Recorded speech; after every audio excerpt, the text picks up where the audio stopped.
Welcome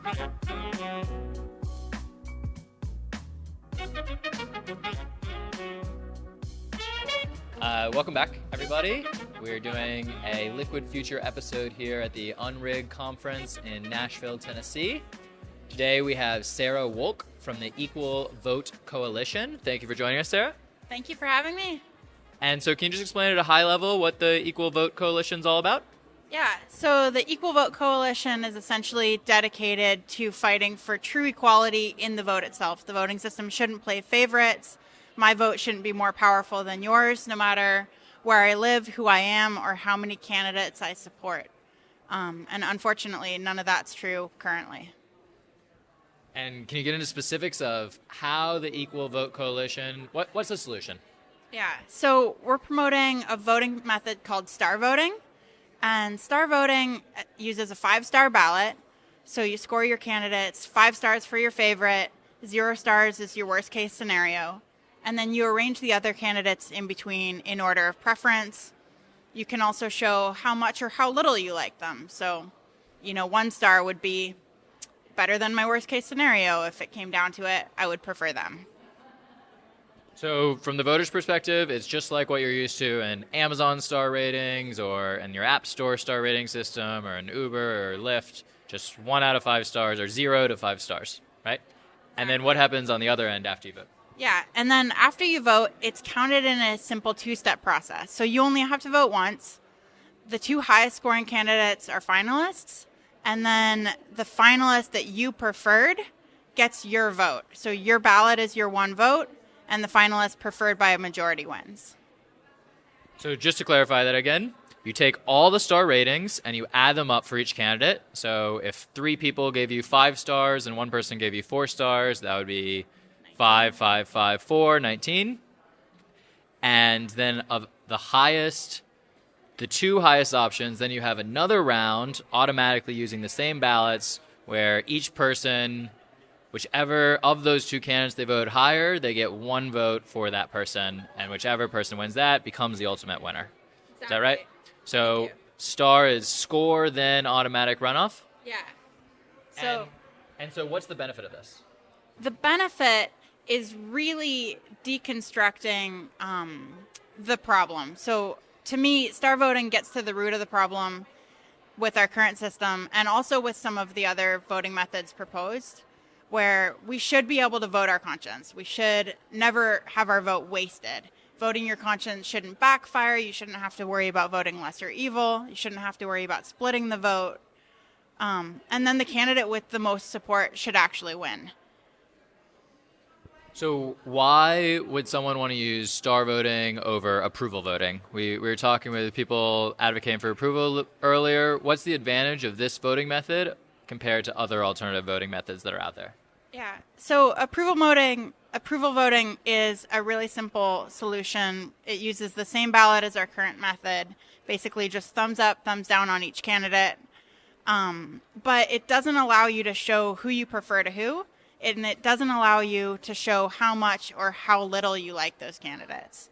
So for important elections, in my opinion, I think that's data that we need in order to find the best winner. So star voting really tops the charts in terms of accuracy, and it also tops the charts in terms of resistance to strategic voting. So not only can you vote your conscience, but you should. It's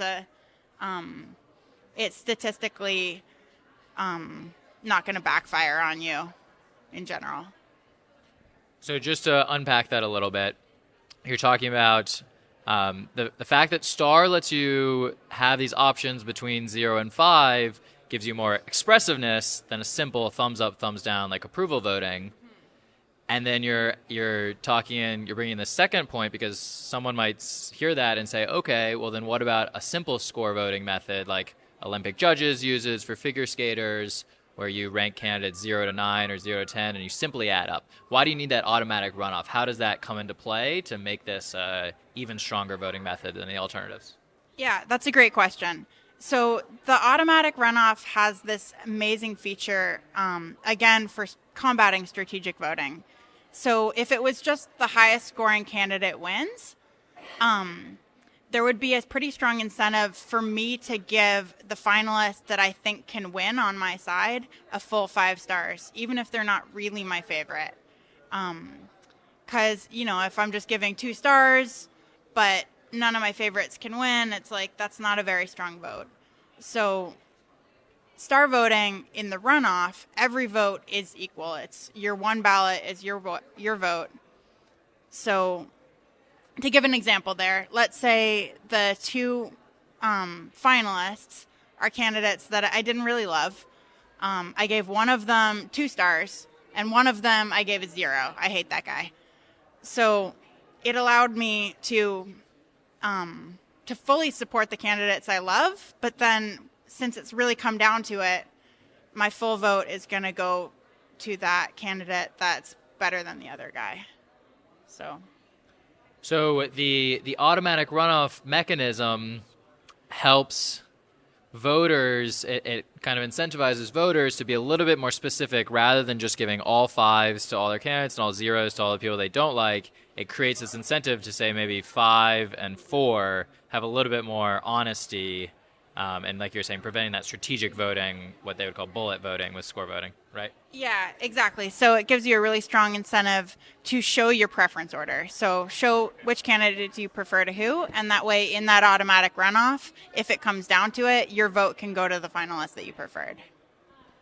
Wonderful. Okay, so I feel like we've done a pretty good job covering what is star voting and how it works. Can we talk a little bit about the history of star voting? It's a relatively new theory, new system, right? Can you talk about where it started and where it's at right now? Sure. Yeah. So this is where necessity is really the mother of invention. In Oregon, the Equal Vote Coalition started out, and they hosted a conference with kind of the who's who of the voting reform movement from around the country represented. So we had people there from the approval voting scene. We had people who are fans of star voting, of score voting, ranked choice voting. And they were all kind of debating, my system's better than yours because you should be able to vote your conscience. Or my system's better than yours because it's more accurate. And both sides really felt like their priorities were the most important, and not delivering on that was a deal breaker. So after that conference, a couple people, Mark Frohnmeyer and Clay Schentrup, went out for beer, and they were talking about, wow, a score ballot, so like a 5-star score ballot, shows not only how much or how little do you like each candidate, but you could look at it in terms of who did you prefer to who. You could count it like it was a ranked ballot. And that's exactly what star voting does. In the first round, it looks at it like scores. And in the second round, it actually counts that same exact ballot and that same exact data as if it was a ranking. And what happens there is kind of a magical synergy where it's more than the sum of its parts. So star voting is more accurate than either, and it's more resistant to strategic voting than either. And you're better able to vote your conscience and have that really benefit you as a voter than either. So it's really a coming together of the movement. I think this is an idea that couldn't have been created without the foundation that's been laid by the ranked choice voting community, by the approval voting community. And we're really just trying to take it one step further to deliver on our goals in the most user-friendly, fair, accurate, equal, logistically viable, totally constitutional, nationally scalable option possible. So when did all that happen, and what's the next steps? Yeah, that was 2014. In 2016, we started organizing around some ballot initiatives. So we ran twin ballot initiatives in Multnomah County, which is the Portland, Oregon area, and in Lane County, which is the Eugene area. And in Eugene, we were able to make the ballot and ultimately got 48% of the vote with a very underfunded grassroots campaign around a brand new idea that nobody had heard of. So we fought really hard. We made a ton of progress. And even though we lost, what we found was that people are so hungry for this now that they know it's an option.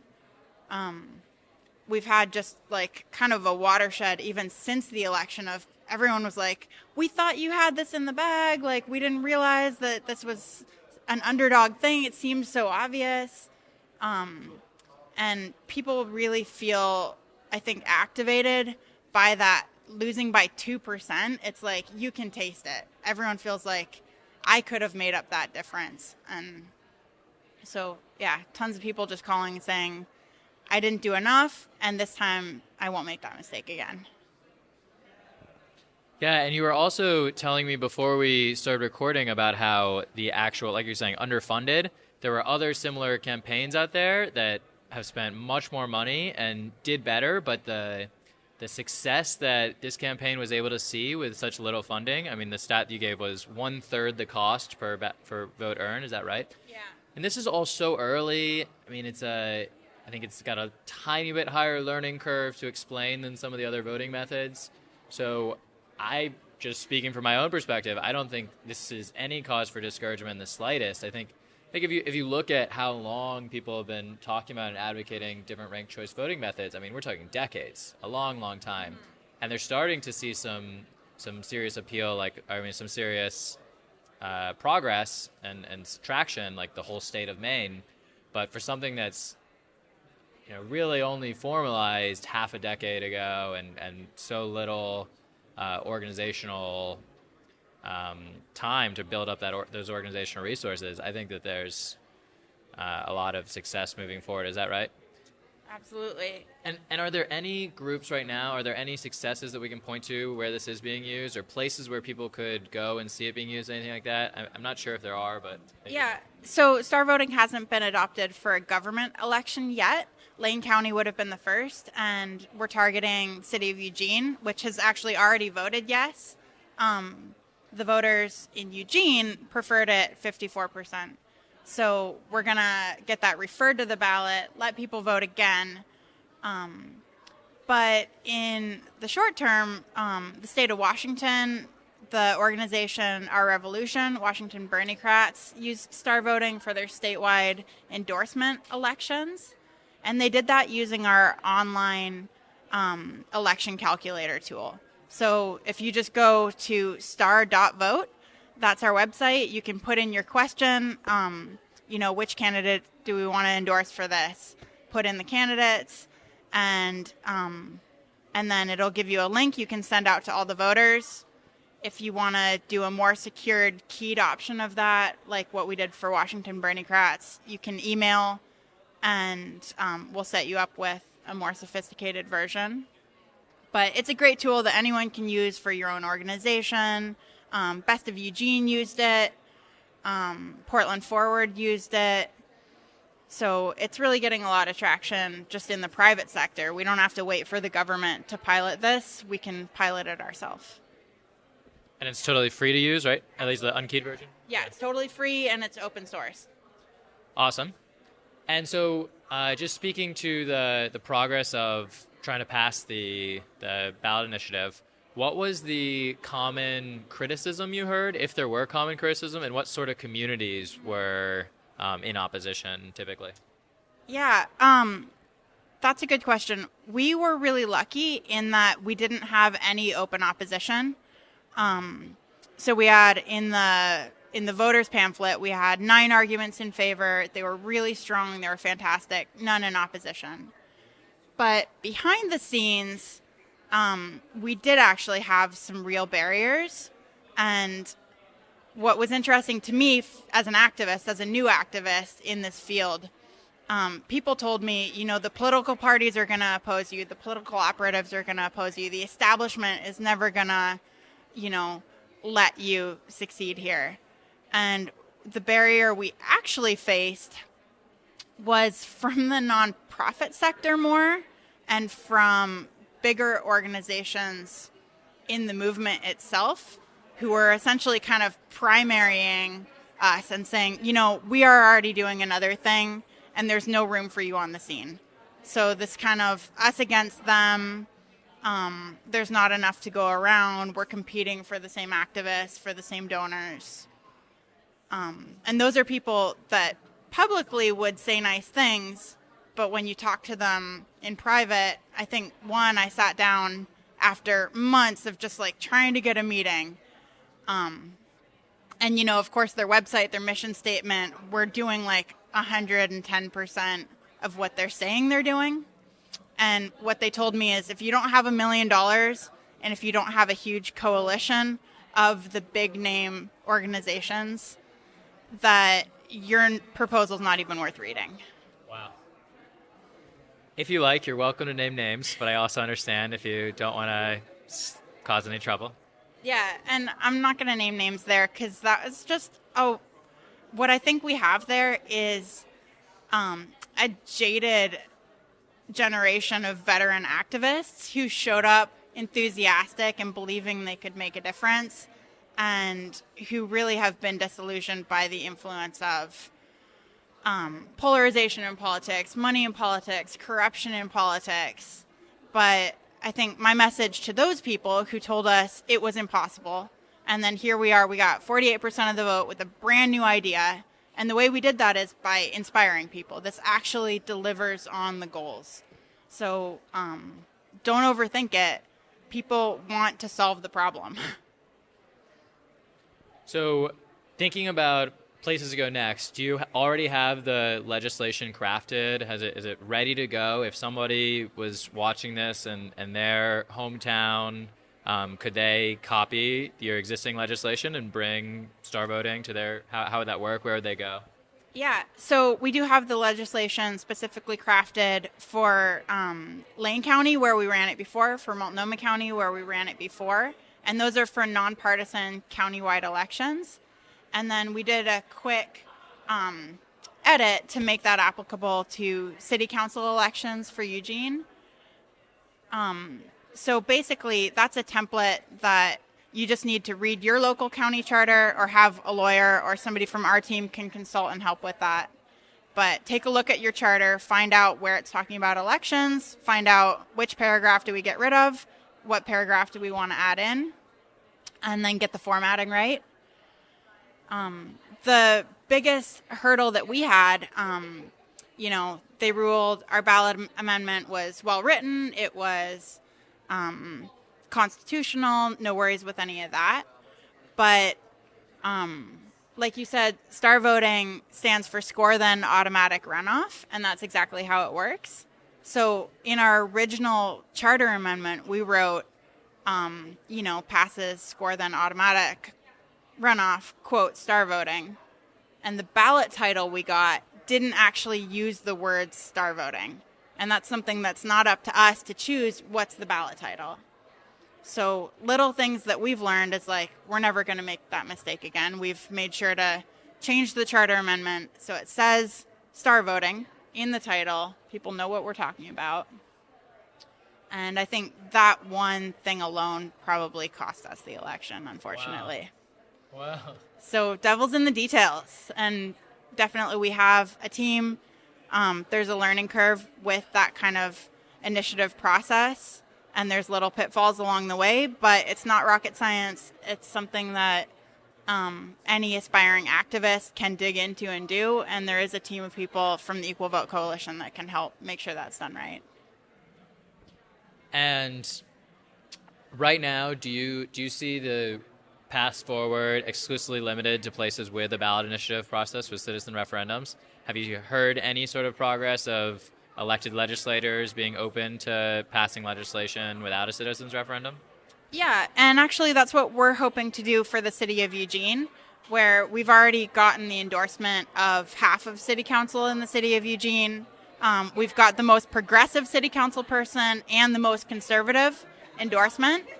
So what's amazing about star voting is it addresses all the criticisms of elected officials over the last couple decades. So it's precinct summable. You don't have to centrally truck the ballots to a central location to count them and figure out the elimination process, which is how it works with ranked choice voting. A lot of people were concerned that that could be a security or fraud risk, and that it makes auditing harder. So that's a problem that star voting solves. There's also no exhausted ballots. So in ranked choice voting, some ballots can end up, if your second choice has already been eliminated, then your vote doesn't transfer and your ballot is kind of discarded. So in star voting, every ballot is counted, no data is ignored, no data is wasted. And then the constitutionality piece, in Oregon, we're really lucky. We have a great constitution that makes voting reform legal. But in a lot of places like Maine or in Tennessee or in Texas, there's big hurdles to just legalizing democracy in the first place. And ranked choice voting, because of the details of it, can sometimes run afoul of those really technical, specific rules. And star voting, just by its nature, doesn't break those rules. So we can kind of sidestep a lot of that judicial hurdle and go straight to, really empowering legislators to say, yeah, we would like to do it better. Let's do this. If there are more details, it would be great if you could go into more details about what are the specific constitutional problems that you're mentioning with ranked choice voting. Yeah, that's the first question. Yeah, I'm not a total expert on that, so definitely I was talking with one of the women from Ranked Choice Maine last night. But I think, as I understand it, their constitution requires a win by plurality, and ranked choice voting guarantees a win by majority, although... In the 10th round. Yeah, in the 10th round. So it's a majority just of the remaining ballots, not of all the ballots. And so that ran afoul of their state constitution. And pretty much with ranked choice voting, in the first round, they'll run the numbers, they'll count the votes, and they'll end up with a plurality winner of you got the most first place votes. But then they'll retabulate, reallocate the second choice votes, and each round could actually change the winner as you go. So with star voting, there isn't that thing of like determining a winner in each round and then changing that winner as you go. It's just you determine the two highest scoring candidates, and the winner is the finalist that was preferred by a majority of voters who had a preference. Do you know of specific examples in which an election, it's hard. I guess my question is, do you know of specific examples where an election would pick one candidate with score voting but a different candidate with star voting because the ballots do look identical from the voters' point of view? Yeah, that's a great question too. And so score voting is essentially star voting but without the automatic runoff. And it's also highly accurate. So star voting tops the charts in terms of election accuracy out of all these proposals that are really being considered. But score voting's right there next to it. So the vast majority of the time, the winner is the same. So the highest scoring candidate is probably going to also win the runoff. But the scenario where that's not the case is the scenario where you had voters who really didn't love either of those frontrunners. And those are the voters who might have given the finalists 1 point or 2 points.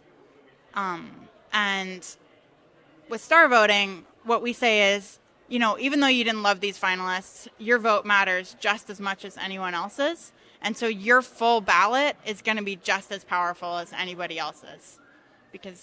So that's where looking at the preference order allows those kind of marginalized voters to be brought back into the fold. And if their voice makes a difference, it actually can change the winner.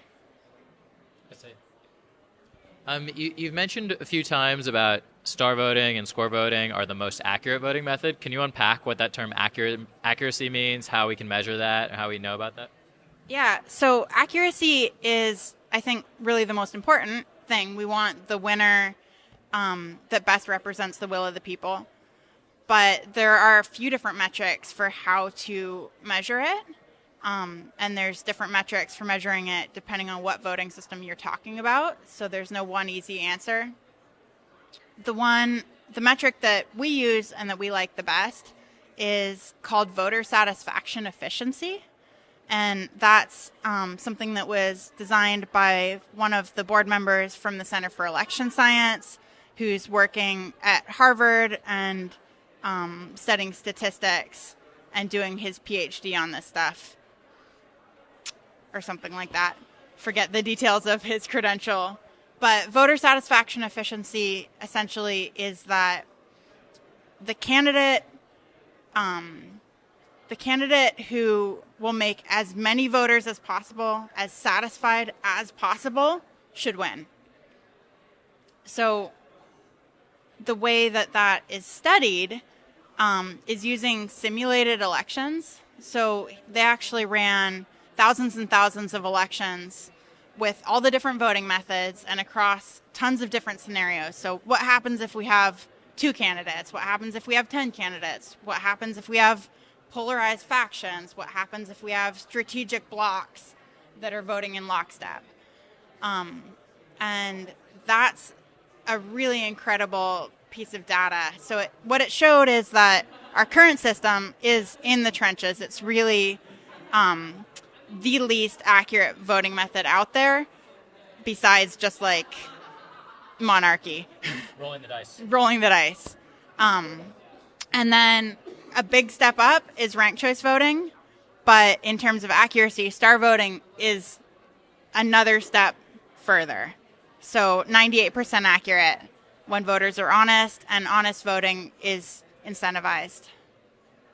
And so just to unpack that 98% number, does that mean that the regret is the voter satisfaction efficiency that's missed is 2%?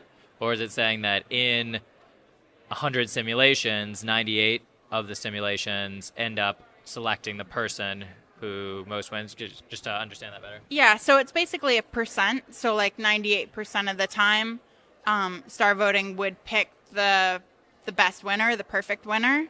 And then the cool thing about star voting is the other 2% of the time would be like in a near dead tie or 3-way tie scenario, where if it didn't elect the person who's like absolutely perfect, it's somebody who had almost the exact amount of support. So it's a really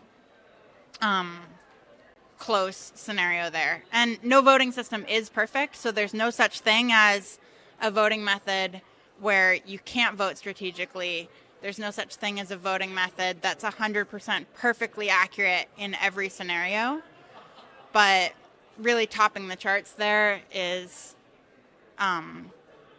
something that we're proud of. It's something that we were really validated by, because before we had that study back, we were like, wow, this is incredible. We're inspired. It makes sense when you think about it.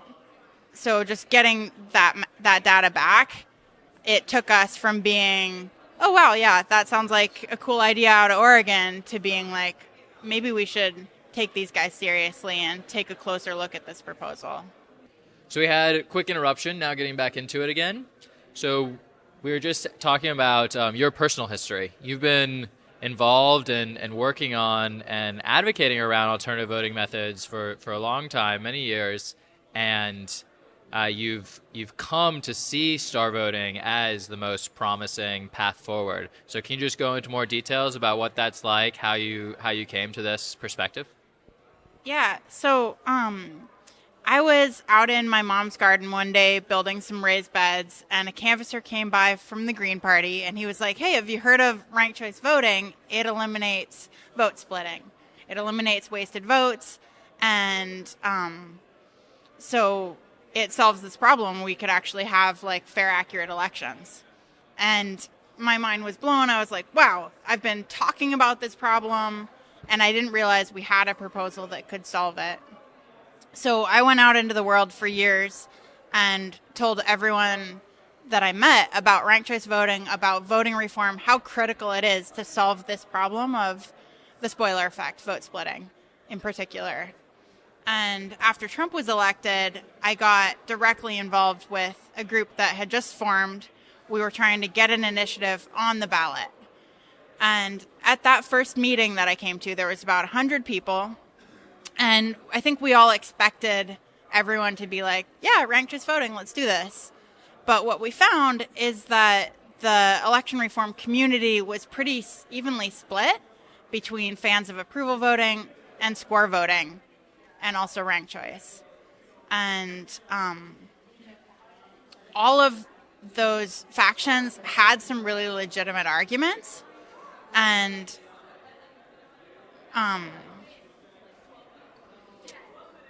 so the approval voting people were like, we need it to be logistically viable, tabulated using basic addition. We need it to be really accurate. And the score voting people were like, we want to be able to show our preference, but yeah.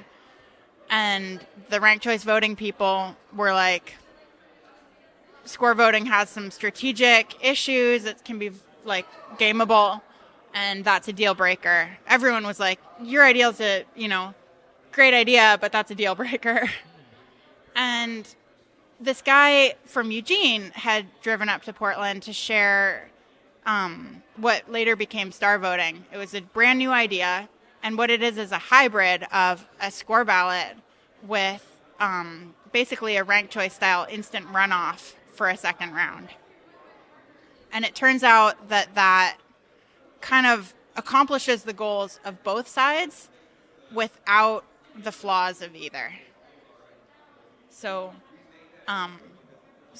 we were all like, okay, well, that's kind of out of left field. This is interesting, but we're in a hurry. We just want to get something passed. We're ready. There's already movement. Why don't we just do that? That was my perspective, and that was what I argued passionately. And what I realized is this guy, Aaron Wolf, he was like, give me your elevator pitch for ranked choice voting. Why do you love it? And so I said, I want to be able to vote my conscience. I want my vote to never be wasted. And I want the candidate with the most support to actually win. And he was like, yeah, that's what I want too. But ranked choice voting, false. Yeah. So I kind of had this defensive moment, and then I had a combative moment, and then I was like, I'm going to do my homework. That can't be right. And the stages of grief. I know, I fact checked him, and then I re-fact checked him, and I was like, wow, he's right. Oh my God. And FairVote has since updated their website, so they don't make those claims quite like they used to anymore. But essentially, we reverse engineered it. We were like, that's the pitch I want to be able to give, and if ranked choice voting can't deliver, what can? So we did a 4-month process. We vetted all the voting systems, and the one that best delivered on our goals was star voting, which at that time was brand new. It was invented right there in Eugene just a couple years before. So we decided to dream big and go for it. We rebranded it, gave it the name Star Voting. We did a bunch of marketing, did a bunch of education. We had all really crafted our own pitches, just in arguing with each other over that process to choose the best voting method. And as a community, we hosted a big public thing. We voted on which one do we want to pursue as a group, and Star Voting won. So fast forward 2 years, and we had 2 ballot initiatives, and a nationally viable campaign. What voting method did you use to decide between the different voting methods? That's a fantastic question. So by the time we actually had the vote, it had pretty much been narrowed down to ranked choice voting or star voting. Pretty much the approval voting and score voting people pretty quickly came on board to like, yeah, we do want star voting. And also it allows us to like answer the criticisms of the ranked choice voting people instead of just arguing with them. So, and then realizing that ranked choice doesn't actually eliminate vote splitting. It doesn't, your vote can still be wasted. Your ballot can be exhausted. That information really won over me. And then kind of a flood of people got won over. So by the time we did the vote, it was an approval vote because we only had 2 options, so totally fine. Most plurality vote. Is it choose only one vote? No, we did approval. So You can choose both? the difference is some people voted yes to either. Some people, nobody voted no to either. But they could have. And a sound majority chose star voting. That's really cool for the alternative voting method reform movement. If star vote is this mythical voting method that everyone can regain consensus around, because there is sort of this under the surface civil war right now between the ordinal and cardinal methods a little bit. So I love that story. If this is the promised land, that it meets what the activists are excited about. It also meets what the legislators are excited about, as you said. I think the name is really marketable as well. There's something great about the fact that star both describes what it looks like to the voters, 5 stars, and so it's very memorable in that sense. And it also has the abbreviation of this is what the algorithm is, score, then automatic runoff. So I think there's a lot to like there for sure. I don't know if you have any comments on that. Yeah, thank you. We're really proud of all that. Worked hard on it. Okay, so other questions. Where should we go from here? What are we forgetting to ask? What's not being said? Is there any concern about the ballot machines themselves being able to handle it, just because it is a little bit different method than people are used to? Or, I mean, humans can count it relatively easily. It doesn't need to be electronically counted. It depends on the size of how many people are voting. But yeah, have you heard anything about that? Yeah, it is just counted with basic addition. So we just did a big demo election with all paper ballots for endorsing our revolution in Lane County, endorsed Bernie Sanders. But we have, so for real government elections in Oregon, the way that's done is we use vote by mail. So we have a paper ballot. Those paper ballots are sent in to voting machines. A non-partisan board of volunteers runs all that through the voting machines, and it's tabulated. And star voting could be counted using that exact same process and using, in most cases, the exact same voting machines we already have. So you probably wouldn't have to buy new voting machines. It's really not more complicated than Scantron type technology. In some cases, just to get the ballot formatted and looking pretty, you would need a software upgrade that can help you do the runoff. But that's just, a paragraph of code. We actually have a proof of concept on that's been drafted, and we've been in communication with Clear Ballot, who does the voting machines in Oregon. So that's one area for ranked choice voting that's been a big barrier. I think in Tennessee it was passed by voters, but then they were like, we can't logistically do this. And so it got repealed or something. But yeah, the logistics are just fantastic for star voting. Not only can you use existing ballot machines, voting machines, but it's locally tabulatable, which means that each precinct can count their ballots.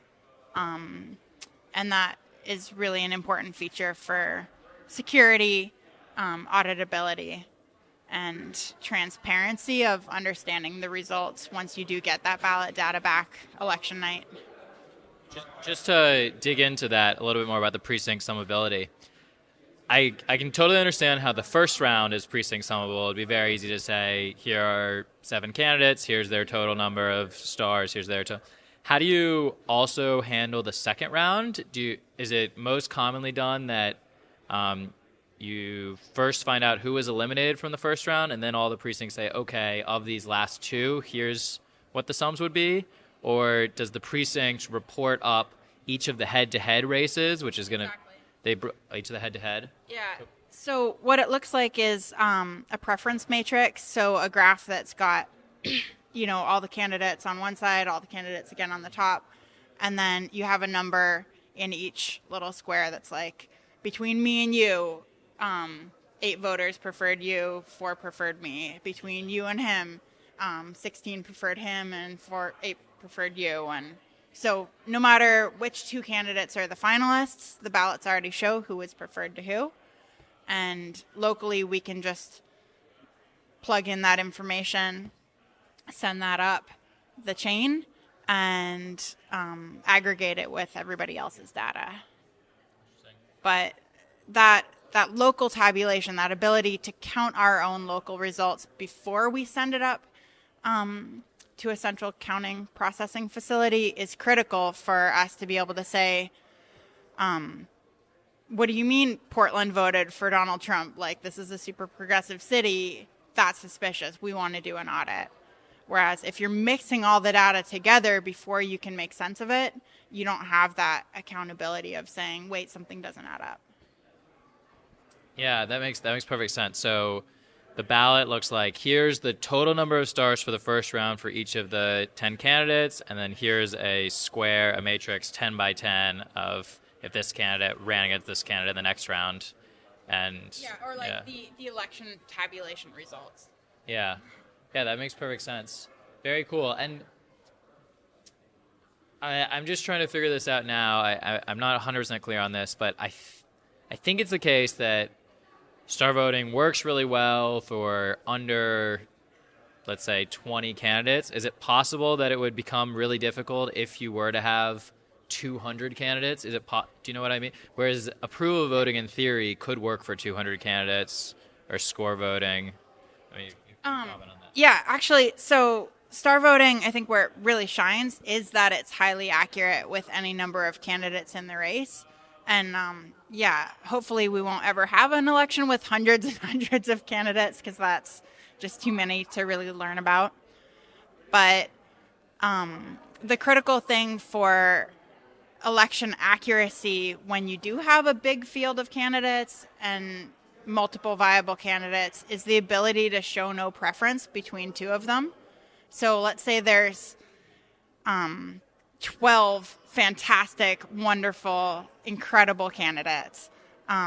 You want to be able to say, I love any of them. And then, so approval voting, score voting, star voting, I think they all do really well in big fields of candidates, whereas other systems really break if there's any more than 2. Our current voting system, in contrast, is only accurate if there's 2 candidates in the race. If there's 3, you can end up with like a Ralph Nader scenario where the election fails. With ranked choice voting, if there's 3 viable candidates, it can fail, like it was repealed in Burlington, Vermont after an election. And I think something similar happened in Aspen, Colorado as well. So that to me is critical. We need to be able to have a voting system that is still accurate with a number of candidates in the race. Yeah, that makes a lot of sense. Is there ever any question, just to your point about you want to be able to specify those specific preferences, is there ever any debate about is 5 the right number of stars? Should we have 10 stars? Should we have 25 stars if there are 25 candidates? Just so that, because in a traditional ranked choice ballot, you do have that preferentiality expression for each number of candidates, whereas in the stars, we've been talking about 5 stars, you have 5 options. So does that ever come up? Yeah. So as I understand it, your question is like star voting, you can score the candidates from 0 stars all the way up to 5 stars. But what if it was 0 to 10 or 0 to 100? How would that impact things? And essentially when this proposal first came to Portland, first came to me, they were talking about a 0 through 9 star ballot. And I kind of looked at this like sea of bubbles on the sample ballot and I was like, that looks confusing. So there is an upper limit to just what looks okay and is functional on a ballot. And then there's a lower limit where if you're reducing it to just a binary like approval voting, you're only getting so much data. You're not getting enough data to be like top shelf accuracy. So what we really found is you kind of want to balance those 2 conflicting criteria, simplicity versus expressiveness. And the 5-star ballot is kind of that perfect middle ground where you're really able to express your preference order, you're able to show who you prefer to who, but it's also still quite simple. And the 5-star ballot allows, there's an argument about tactical voting or strategic voting where you might want to give your candidates higher scores than you actually, than your real opinion, or lower scores than your actual opinion. And having a smaller field of ballots actually mitigates the effect that that type of strategic voting can have on the outcome. So, it really, I think, is the perfect balance kind of between conflicting factors.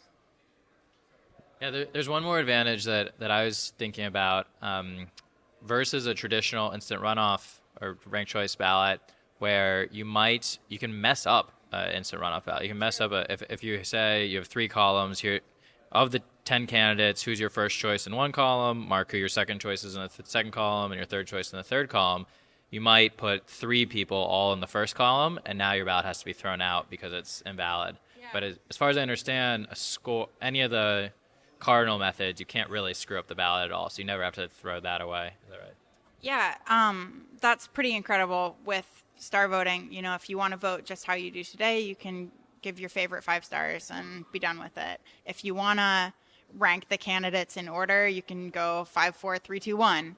If you want to vote against somebody, you can give them 0 stars and give everybody else 5. If you want to only support your favorite, you can do the opposite. There really isn't, there aren't really very many ways you can mess up your ballot. Obviously, you can scribble all over it or spill your coffee, or you can... You give one candidate 2 different stars. Yeah, and I think what we would encourage is, if that happened, for there to be like a system in place for determining which one is determined. Yeah, I think that makes sense, at least in non-governmental elections generally. But yeah, you can also like cross out a messed up vote and initial it and put the correct thing, and then put a note that says, this is what I meant to do, even on governmental ballots. But yeah, star voting, you can't really mess it up. Just vote your conscience. Awesome. Well, I feel like we've covered a good amount of material. Just last point is, where can people go to learn more? Where can people learn about your organization, about the method? What's next? Yeah, so starvoting.us is our website, and there's a lot of resources there under the Learn tab, FAQ. We've got some great videos. We've got, like I said, the election calculator. So if you want to use star voting for yourself, that's star.vote, and super user-friendly platform for hosting a vote. And then the Equal Vote Coalition is our organization. That's our 501c3. And the website for that is equal.vote. So we're fundraising right now. We're campaigning. We have a ton of resources for chapters all over the country that if we have activists that want to do something, we've got resources to help them pull that off. And we encourage everyone to get involved, get educated, spread the word. Are there any newsletters? Is there social media? What about that? Yeah, we've got an email list, so definitely sign up for that to get our newsletter. We've got Facebook is really strong, star voting. You can find star voting on Facebook, on Instagram, Twitter, Reddit, Snapchat. Tumblr? Not Tumblr. But if you want to be our Tumblr point person, you can totally set that up. And the last one is, where could people find the model legislation that you've used in Oregon already? So on our website, starvoting.us, under the Learn tab, I think the bottom option under that tab is ballot initiative, and we've got the initiative text from the previous measures. You also can just send us an email at team@equalvote. That's our collective email address, and we definitely encourage anyone to just email us so we can help out. Awesome. Well, thank you very much. Thank you for taking the time to do this and share and keep at it. Yeah, thanks for having me, and thanks for all your work you're doing with liquid democracy. Totally.